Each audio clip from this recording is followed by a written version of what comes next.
Counselling corner എന്ന പ്രോഗ്രാമിലേക്ക് ഏവർക്കും സ്നേഹപൂർവ്വം സ്വാഗതം.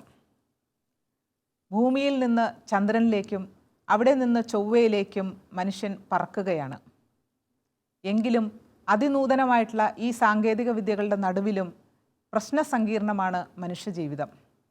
സങ്കീർണമായിട്ടുള്ള ഈ പ്രശ്നങ്ങൾ ആണ് കൗൺസിലിംഗ് കോർണർ എന്ന ഈ പ്രോഗ്രാമിൽ പല കത്തുകളിലൂടെ നാം പരിഹാരം കണ്ടെത്താനായിട്ട് ശ്രമിക്കുന്നത്. അങ്ങനെ ലഭിച്ച ഒരു കത്തിൽ നമ്മെ ഇന്ന് സഹായിക്കുന്നത് പ്രമുഖ മനഃശാസ്ത്രജ്ഞനും ഈശോസഭ വൈദികനും മലാപ്പറമ്പ് SRCയുടെ ഡയറക്ടറുമായ ഫാദർ ജോസ് തച്ചിൽ SJ അച്ഛനാണ്. അച്ഛ, സ്നേഹപൂർവ്വം ഈ പരിപാടിയിലേക്ക് സ്വാഗതം. ഇന്ന് നമുക്ക് കിട്ടിയിരിക്കുന്ന കത്ത് 7 വയസ്സ് പ്രായമുള്ള ഒരു കുട്ടിയുടെ അമ്മയായിട്ടുള്ള വിവാഹിതയായിട്ടുള്ള ഒരു സഹോദരിയുടേതാണ്. ഗുരുതരമായിട്ടുള്ള ഒരു പ്രതിസന്ധിയിൽ നിന്നാണ് ഈ സഹോദരി കത്തയച്ചിരിക്കുന്നത്. ആദ്യം മുതൽ തന്നെ തകർന്ന ഒരു കുടുംബജീവിതമാണ് ഈ സഹോദരി നയിച്ചിരുന്നത്. ഭർത്താവിനെ സ്നേഹിക്കുവാനോ ഭർത്താവിൽ നിന്ന് സ്നേഹം ലഭിച്ച ഒരു വ്യക്തിയോ അല്ല എന്നാണ് ഈ കത്തിൽ എഴുതിയിരിക്കുന്നത്. എങ്കിലും ഈ പ്രശ്നങ്ങളുടെ നടുവിലും മറ്റു പലരുടെയും സഹായത്താലും നിർദ്ദേശങ്ങളാലും കൗൺസിലിങ്ങിൽ കൂടിയൊക്കെ ഇവരെ വീണ്ടും ഒന്നിച്ചു താമസിക്കാനായിട്ട് തീരുമാനിക്കുകയായിരുന്നു. അങ്ങനെ ഇരിക്കുന്ന ഒരു സാഹചര്യത്തിലാണ് സഹപ്രവർത്തകനായിട്ടുള്ള ഓഫീസിലുള്ള ഒരു വ്യക്തിയുമായിട്ട് ഈ സഹോദരി അടുക്കുന്നത്. അവരുടെ ആ ഒരു അടുപ്പം എല്ലാ തലങ്ങളിലും ശാരീരികമായിട്ടുള്ള ഒരു ബന്ധത്തിലേക്ക് പോലും അത് മാറി കഴിഞ്ഞിരിക്കുകയാണ്. ഈ വ്യക്തിയിൽ നിന്നും മാറി ജീവിക്കാനോ സഹപ്രവർത്തകനിൽ നിന്ന് അകന്നു കഴിയാനോ ഈ സഹോദരിക്ക് സാധിക്കുന്നില്ല. ഭർത്താവിന് ഈ പ്രശ്നം അറിയാമോ എന്ന് ഈ കത്തിൽ നിന്നും നമുക്ക് മനസ്സിലാകുന്നില്ല. എങ്കിലും ആ ഭർത്താവിനോടുള്ള ആ ഒരു കുറ്റബോധം, ഭർത്താവിൽ നിന്നും ഇത് മറച്ചു വെക്കുന്നതിൻ്റെ ഒരു കുറ്റബോധവും ഈ സഹോദരി കത്തിൽ എഴുതിയിട്ടുണ്ട്. പക്ഷേ ഈ വ്യക്തി, ഈ ഓഫീസിലുള്ള ഈ വ്യക്തി, അയാളൊരു കുടുംബജീവിതം നയിക്കുന്ന ഒരു ആളാണ്. അയാളുടെ ഭാര്യയെ ഇയാൾ വളരെയധികം സ്നേഹിക്കുന്നുണ്ട്. 2 സ്ത്രീകളെ ഒരുപോലെ സ്നേഹിക്കുന്ന ഈ വ്യക്തിയെ അംഗീകരിക്കാനായിട്ട് ഈ സഹോദരിക്ക് ഇപ്പോൾ ബുദ്ധിമുട്ടാണ്. ഇവർ തമ്മിൽ അകലാനായിട്ട് പലതരത്തിലും ഈ സഹോദരി ശ്രമിക്കുകയാണ്. പക്ഷെ സാധിക്കുന്നില്ല. വളരെയധികം അങ്ങനെയുള്ള തീരുമാനങ്ങൾ എടുക്കുമെങ്കിലും ആ വ്യക്തിയിൽ നിന്നും കിട്ടുന്ന സ്നേഹത്തിന് വേണ്ടിയിട്ട് ദാഹിക്കുന്ന ഒരു സഹോദരിയാണ് നമുക്ക് ഈ കത്തിൽ മനസ്സിലാകുന്നത്. എങ്ങനെയാണ് ജീവിതം അവസാനിപ്പിക്കാൻ പോലും അവർ ചിന്തിക്കുകയാണ്. എന്താണ് ഇതിന് ഒരു പരിഹാരമായിട്ട് അച്ഛന് പറയാനുള്ളത്? എന്നെ ആദ്യം ആകർഷിച്ചത് ഈ സഹോദരിയുടെ സത്യസന്ധതയാണ്. തൻ്റെ മനസ്സ് പൂർണ്ണമായും സത്യസന്ധമായും തുറന്ന് കാണിച്ചിരിക്കുന്നു. രണ്ടാമത്തെ കാര്യം, തീവ്രമായ സങ്കടം, ആത്മശൈഥല്യം, നിസ്സഹായത, ഇതൊക്കെ ഉണ്ടാക്കത്തില്ല. അപ്പോൾ വളരെ സത്യസന്ധയായ ഒരു സഹോദരി. അത് തന്നെയാണ് ഒരു പക്ഷേ ഈ പ്രശ്നത്തിൽ സഹോദരിയുടെ ഏറ്റവും പ്രധാനപ്പെട്ട മുടക്കുമുതലും. ഈ ആത്മാർത്ഥതയും സത്യസന്ധതയും പരിപൂർണമായിട്ട് നമുക്ക് ഉപയോഗിക്കാൻ സാധിച്ചാൽ, ഈ സഹോദരിക്ക് തൻ്റെ ജീവിതത്തിൽ തുടരാൻ സാധിച്ചാൽ ഈ പ്രശ്നത്തിൽ നിന്ന് വലിയ ഒരളവ് വരെ മുക്തി നേടാൻ സാധിക്കും. മറ്റൊരു പ്രധാനപ്പെട്ട കാര്യം, ഭർത്താവിൻ്റെ കയ്യിൽ നിന്ന് കിട്ടാത്ത സ്നേഹത്തിൻ്റെ കഥയുണ്ട് ഇതിനകത്ത്. അതുകൊണ്ട് തന്നെയാണ് മറ്റൊരാളിലേക്ക് ചായുന്നത്. നമ്മുടെ കുടുംബങ്ങളിൽ വേണ്ട ഒരു പ്രധാനപ്പെട്ട കാര്യം, പ്രത്യേകിച്ച് വിവാഹ അവസരത്തിൽ പുതിയ വീട്ടിലേക്ക് കടന്നു വരുന്ന ഈ പുതിയ മകളോട് നാം കാണിക്കേണ്ടുന്ന സ്നേഹത്തിൻ്റെ സ്വീകാര്യതയാണ്. ഒരു സ്ത്രീ വിവാഹം കഴിച്ച് പുതിയ വീട്ടിലേക്ക് വരുമ്പോൾ ധാരാളം ആകുലതകളുണ്ട്, ആശങ്കകളുണ്ട്. പറിച്ചു നടപ്പെടുകയാണ്. പൂർണ്ണമായിട്ടും അതുവരെ പരിചിതമായ സർവ്വ ബന്ധങ്ങളിൽ നിന്നും സ്ഥലത്ത് നിന്നും ഒറ്റ 2-3 ദിവസം കണ്ട പരിചയത്തിൻ്റെ വെളിച്ചത്തിൽ മാത്രം പറിച്ച് നടപ്പെടുന്ന ഒരു ജീവിതത്തിൻ്റെ വ്യാകുലത നമ്മൾ കാര്യമായിട്ട് മനസ്സിലാക്കാറില്ല. ആ വീട്ടിലെ ഏറ്റവും അടുത്ത സുഹൃത്തും ഏറ്റവും അടുത്ത സഹായിയും ഭർത്താവാണ്. പക്ഷെ പലപ്പോഴും ഭർത്താവ് മറ്റൊരു ലോകത്തിലാവും. അതുകൊണ്ട് തന്നെ പുതിയ വീട്ടിലേക്ക് കാലെടുത്ത് വയ്ക്കുമ്പോൾ അതിന് തക്കതായിട്ടുള്ള ഒരു സ്നേഹമോ കരുതലോ ശ്രദ്ധയോ ഈ പുതിയ ഭാര്യയ്ക്ക്, ഈ പുതിയ സ്ത്രീക്ക് കിട്ടാതെ പോകുന്നുണ്ട്. ഒരു പക്ഷേ അവിടെ നിന്ന് തുടങ്ങിയ അന്യതാബോധമാണ് ഇന്ന് ഈ സഹോദരിയെ ഈ വലിയ ഒരു കെടുതിയിൽ എത്തിച്ചത്. മനുഷ്യ സഹജമാണ് സ്നേഹം കിട്ടുന്നിടത്ത് ചായുക എന്നുള്ളത്. അത് മനുഷ്യ മനസ്സിൻ്റെ ഏറ്റവും വലിയ ആവശ്യം കൂടിയാണ്. അതുകൊണ്ട് തന്നെയാണ് നമ്മുടെ വിവാഹ വേളയിൽ വളരെ വ്യക്തമായിട്ട് ഇനി മുതൽ ഭാര്യ ഭർത്താവിനും ഭർത്താവ് ഭാര്യയ്ക്കും സ്വന്തമാണ് എന്ന് ആവർത്തിച്ച് ഉറപ്പിക്കുന്നത്. അതുകൊണ്ട് തന്നെ ഈ ഭർത്താവിൻ്റെ സ്നേഹത്തിലേക്ക് തിരിച്ചു പോകാൻ നമ്മുടെ ഈ സഹോദരിക്ക് സാധിച്ചാൽ ആ സഹോദരി ഇന്ന് അനുഭവിക്കുന്ന വ്യാകുലത്തിന് വലിയൊരു മാറ്റം വരും.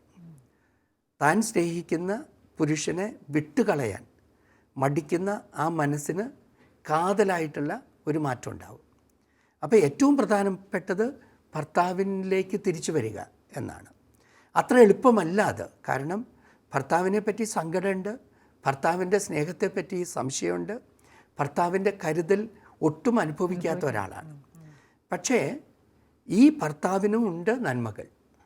ഒരു പക്ഷേ മറ്റ് ചില കാരണങ്ങൾ കൊണ്ട് അല്ലെങ്കിൽ തിന്മകളുടെ ഒരു വേലിയേറ്റം കൊണ്ട് ആ മകൻ്റെ നന്മകൾ കാണാതെ പോയതാവാം. ആ സ്നേഹം ഒന്ന് തിരിച്ചറിയാൻ അല്ലെങ്കിൽ ആ നന്മയൊന്ന് തിരിച്ചറിയാൻ ഈ സഹോദരിക്ക് തോന്നിയാൽ ഇന്ന് ആ സഹോദരി അനുഭവിക്കുന്ന വിടുതലിനുള്ള ശ്രമത്തിന് വലിയ താങ്ങായിട്ട് മാറും. ഇദ്ദേഹം ചെയ്യുന്നതും തെറ്റാണ്, ഈ ഭർത്താവ് ചെയ്യുന്നതും വലിയ തെറ്റാണ്. സ്വന്തം ഭാര്യയെ ആദ്യത്തെയും അവസാനത്തെയും താങ്ങായി കൊണ്ടു നടക്കാൻ വിളിക്കപ്പെട്ടവൻ, അങ്ങനെ വാക്ക് പറഞ്ഞ് ദൈവാലയത്തിൽ നിന്ന് ഇറങ്ങി വന്നവൻ ഭാര്യയെ നോക്കാതിരിക്കുക, ഭാര്യയെ സംരക്ഷിക്കാതിരിക്കുക, അവൻ്റെ തന്നെ വാക്കിനോടും ദൈവത്തോട് അവൻ കൊടുത്ത വാക്കിനോടും അവൻ കാണിക്കുന്ന ശരികേടാണ്. അതുപോലെ തന്നെ ഈ സഹോദരിയും പറഞ്ഞത് എന്താണ്? മരണം വരെ ദുഃഖത്തിലും ദാരിദ്ര്യത്തിലും ആരോഗ്യത്തിലും അനാരോഗ്യത്തിലും. അല്ലാതെ എനിക്കിഷ്ടമുള്ള കാലം വരെയെന്നോ അല്ലെങ്കിൽ എൻ്റെ ഭർത്താവ് എന്നെ സ്നേഹിക്കുന്ന കാലം വരെയോ എന്നല്ല. കണ്ടീഷണൽ അല്ല. It is not a conditional statement. അതുകൊണ്ട് തന്നെ നമ്മുടെ തീരുമാനത്തിൽ ഉറച്ചു നിൽക്കുക പരമപ്രധാനം. അത് നാം ഒരു പ്രഖ്യാപനം നടത്തി ഒരു തീരുമാനമെടുത്തു മാനുഷികമായ തലത്തിൽ എന്നതുകൊണ്ടല്ല, ദൈവത്തിന് കൊടുത്ത വാക്കാണത്. വിശ്വസ്തത പുലർത്താമെന്ന് ദൈവത്തിന് കൊടുത്ത വാക്കാണത്.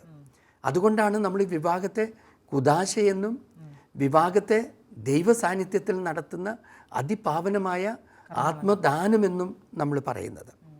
ഈ ഒരു തിരിച്ചറിവ്, നാം കൊടുത്ത വാക്ക് ദൈവത്തിന് കൊടുത്തതും മറ്റേയാളോടുള്ള വിശ്വസ്തതയ്ക്ക് അച്ചാരമാണ് എന്നുള്ള ബോധ്യം ഈ സഹോദരിയെ ശക്തിപ്പെടുത്തണം എന്ന് ഞാൻ വിചാരിക്കുന്നു. ഇമോഷണലായിട്ടുള്ള ഒരു സപ്പോർട്ട് പ്രത്യേകിച്ച് സ്ത്രീകൾക്ക് പരമപ്രധാനമാണ്. അത് ഭർത്താവിൻ്റെ ഭാഗത്തു നിന്നുണ്ടാവണം, ഒരു പക്ഷേ കുടുംബത്തിൻ്റെ ഭാഗത്തു നിന്നും സുഹൃത്തുക്കളുടെയും സഹോദരങ്ങളുടെയും ഭാഗത്തു നിന്നും ഉണ്ടാവണം. ഈ ഒരു സപ്പോർട്ടില്ലായ്ക കൂടി ഈ ഒരു വീഴ്ചയ്ക്ക് കാരണമാണ്. അപ്പോൾ ഒരു പരിധിവരെ ഈ ഒരു സാഹചര്യം നമുക്ക് മനസ്സിലാകുമെങ്കിലും ഇത് 100% നിഷേധിക്കപ്പെടേണ്ടുന്നതും രക്ഷപ്പെടേണ്ടുന്നതുമായിട്ടുള്ള ഒരു സാഹചര്യമാണ് എന്ന് തിരിച്ചറിയുക. മറ്റൊരു വാക്ക് ഈ കത്തിലുള്ളത് കുട്ടിക്ക് വേണ്ടിയിട്ടാണ്. ഇഷ്ടമില്ലാതിരുന്നിട്ടും മാറി താമസിച്ചിട്ടും കുട്ടിക്ക് വേണ്ടിയിട്ട് തിരിച്ചു വന്ന ഒരു കുടുംബമാണത്.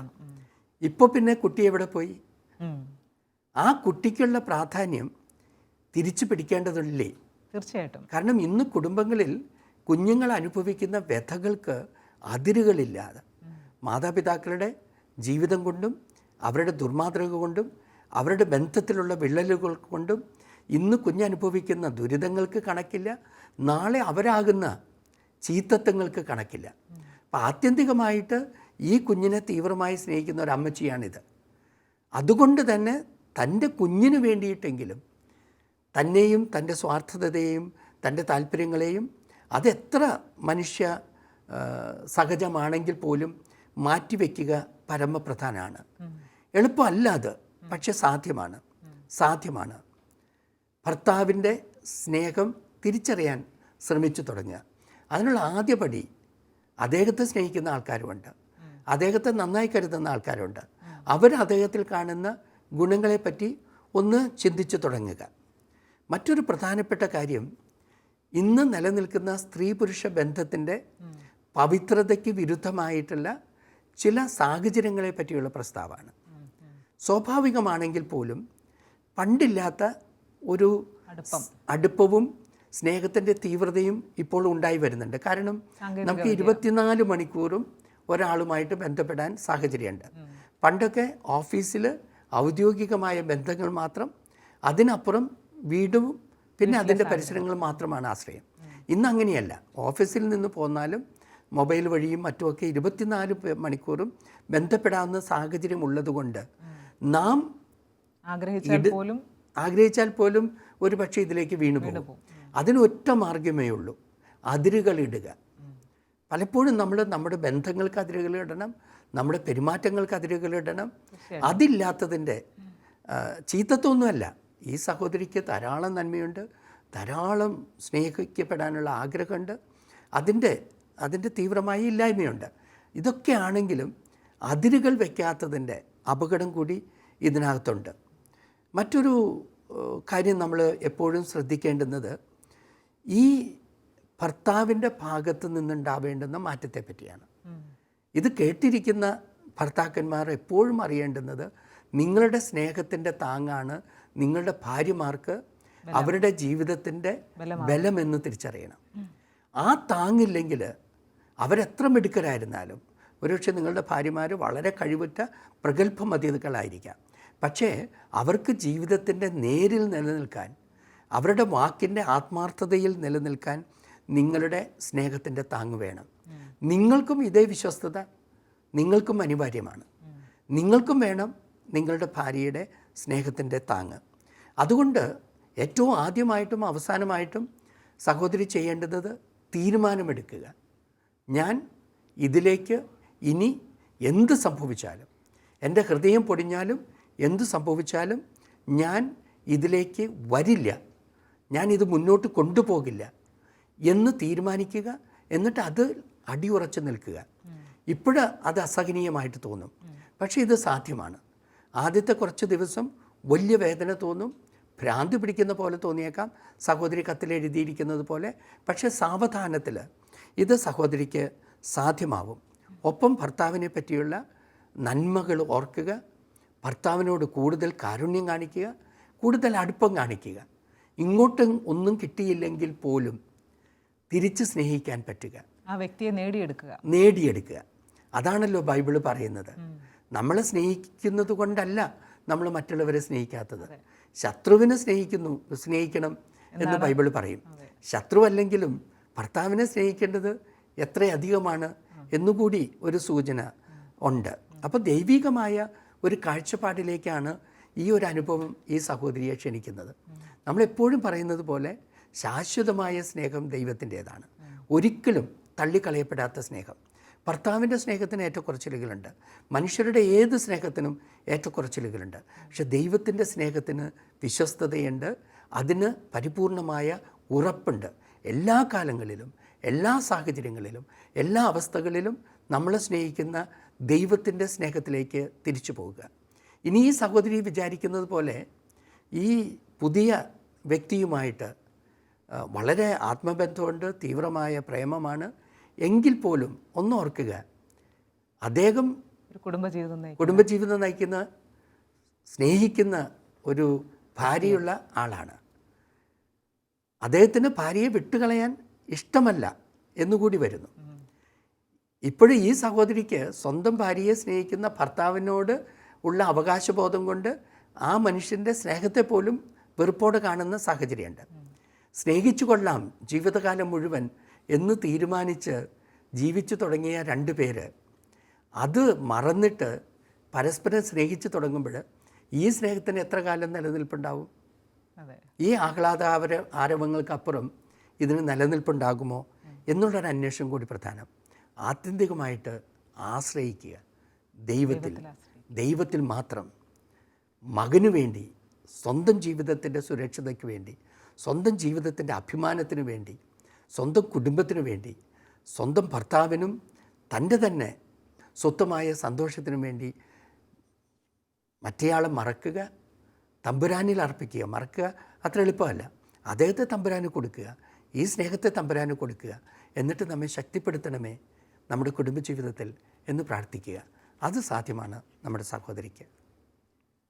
കൗൺസിലിംഗ് കോർണറിൻ്റെ ഇന്നത്തെ ഈ എപ്പിസോഡിൽ ജീവിതത്തിൽ എത്രത്തോളം പ്രധാനമാണ് നാം വിശ്വസ്തത പുലർത്തേണ്ടത് എന്നും വിവാഹ ജീവിതത്തിൻ്റെ പ്രാധാന്യത്തെ പറ്റിയിട്ടും ഭാര്യാഭർത്തൃ ബന്ധം എത്രത്തോളം പാവനമാണ് എന്നും എത്രത്തോളം വിശ്വസ്തത പുലർത്തേണ്ട ഒന്നാണെന്നും ദൈവം നമ്മളെ സ്നേഹിച്ചതുപോലെ നാം പരസ്പരം അങ്ങോട്ടും ഇങ്ങോട്ടും സ്നേഹിക്കേണ്ടതിൻ്റെ പ്രാധാന്യത്തെക്കുറിച്ചും എല്ലാം അച്ഛൻ വളരെ വിശദമായി നമ്മളോട് ഈ കത്തിനുള്ള മറുപടിയായിട്ട് പറയുകയുണ്ടായി.